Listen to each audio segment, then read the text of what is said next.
In this video, we are going to talk about the Bitcoin logarithmic growth curve for the month of June 2024. And also, we are going to discuss this candle close below the 100-day moving average and what does this mean for the Bitcoin price action. Well, stay tuned to know more. So, hi guys, and welcome back to another Gab's cryptocurrency video where we trade by data and not by hype. If you haven't subscribed to my channel, click the subscribe button down below and hit the notification bell so you won't miss out videos like this. So yeah, let's now dive into this video and let's give you a quick recap of our previous analysis. So diba, sa previous analysis natin, we are monitoring this 100-day moving average na you can see dito in the daily time frame, and also we have previously discussed itong logarithmic growth curve. So before we discuss the smaller time frames, I want to discuss muna yung nangyayari sa logarithmic growth curve. And para sa mga hindi nakakaalam, the Bitcoin logarithmic growth curve is actually a historical indicator of the previous Bitcoin price action from the previous years. And then as you can see, we are seeing that historical market cycle dito ni Bitcoin. And if you're going to get the previous market cycle tops and previous market cycle bottom, you can determine yung ating forecasted movement ni Bitcoin for the next few years. So it's actually going to create this data model, which is this Bitcoin logarithmic growth curve. Now, diving in dito sa Bitcoin logarithmic growth curve, you can see na in the previous Bitcoin cycle, we have seen historical Bitcoin movement wherein na we have been just consolidating sa very long consolidation area dito ni Bitcoin. And diba, sa mga previous Bitcoin logarithmic growth curve natin na video, we have been discussing na Bitcoin has been at that consolidation area for a long time. And one of those analysis na binagit natin na we finally had a breakout dito sa logarithmic growth curve from this latest resistance. Because as you can see, Bitcoin has just been moving dito sa logarithmic growth curve.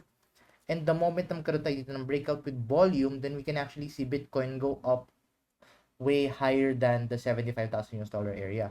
But as you can see, we saw that breakout. But if you're going to open the volume indicator, which wala ako dito ngayon, pero if you're going to look at siguro this chart, let's try to look at the volume dito. You can see na we did not see any significant volume dun sa latest movement ng Bitcoin. So in this case, we did not see a breakout with volume rather than breakout itself with volume. So anong nangyari lang dito is breakout without volume. So yun nga, Bitcoin just remained around this area. Now look at this, Bitcoin went back inside this consolidation area, and as you can see, we are starting to form that resistance na nga dito. So in my opinion, I think Bitcoin is more likely going to continue na lang this consolidation rather than an uptrend because we did not see that buy volume. So in this case, what can we do dito sa Bitcoin price action?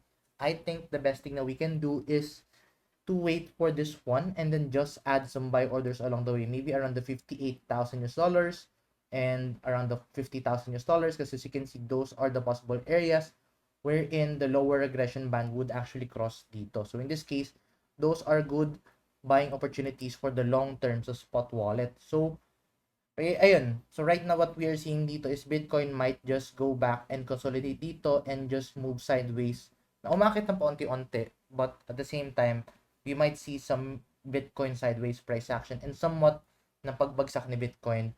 But that's not a bad thing kasi remember, the more na we consolidate the market cycle or the more na we delay the market cycle, the more na we can get a higher market cycle top. So as you can see sa previous movement ni Bitcoin, the more na mas matagal yung ating consolidation dito, the more na mas mataas yung market cycle top. And as you can see naman sa previous, hindi ganun katagal yung consolidation. Actually, it was just a brief consolidation. Hindi gaanong tumaas yung ating market cycle top. So in this case, what I'd rather see dito is a long consolidation rather than ang immediate na pagtaas ni Bitcoin. So right now, that is what I am currently monitoring and what I am going to expect for the next few months dito kay Bitcoin, especially na we are back inside the consolidation area. Now na-discuss na natin yung logarithmic growth curve. Let's now dive in sa shorter time frames, which is the daily time frame. So looking at the daily time frame dito, you can see na Bitcoin just made a candle close below the 100-day moving average dito. And as you can see, if you're going to look at the previous movements to Bitcoin, this 100-day moving average is a critical area kasi typically dun tayo nagkakaroon ng bounce sa Bitcoin price action. And as you can see, right now we finally made a candle close below. So in this case, this is indicating that Bitcoin might go down to the 200-day moving average. And as you can see, the 200-day moving average is getting higher and higher by the day. So in this case, within the next few days, we might see this 200-day moving average cross around the $58,000 area. So this could indicate now the lowest point na pwede natin makita dito kay Bitcoin is the $58,000 area. And this resistance nakikita natin is clearly within the $71,000. So in this case, we might see Bitcoins consolidate dito within the next few days. And right now, this could be a potential shorting opportunity for you to enter a short up until the 58.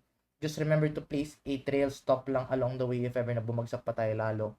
But yeah, right now it's not looking good for bullish people, but either way, it's still an opportunity for us to wait this one out. And kahit pa paano, if wala pa kayo naiipon na capital para dito, may time pa kayo para makapag-ipon, para makapag-open ng new trades in the future, or if let's say bumagsak lalo si Bitcoin, may time kayo para makapag-DCA in ito sa latest Bitcoin price action.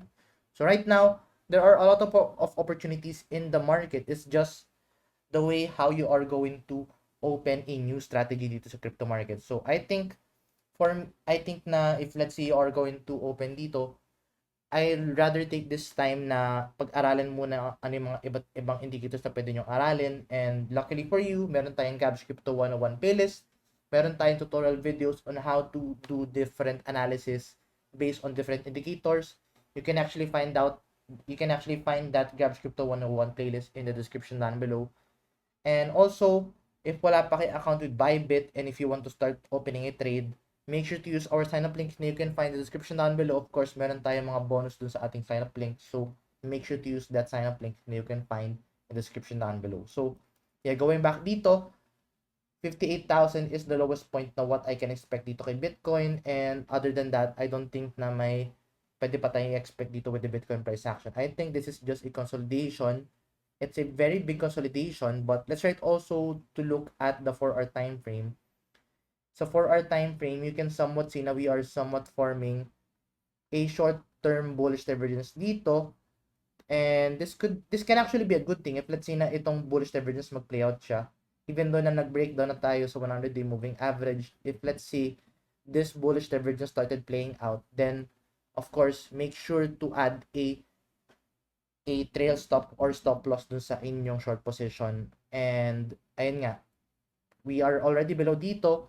The moment na you can only open a long position dito is if ever na we are only going to go back above the 100-day moving average. So for me, it's riskier to open a long position as of the time being kasi wala pa tayong clear opportunity na magiging bullish na tayo. The only time na magiging bullish or the only time naman sabi natin bullish na siya is if let's say nag-bounce back na itong Bitcoin price action sa bullish divergence and then sa daily time frame it's above the 100-day moving average, then only then we are going to open a long position. But as of the time being, it's looking like it's leaning towards bearish for the time being. So doon lang tayo mag-open ng long the moment na mag-close siya above ng 100-day moving average. But anyway, yun muna update natin for the time being. If you find this video useful and informative, please give this video a like and I'll see you guys in the next video. Bye-bye for now.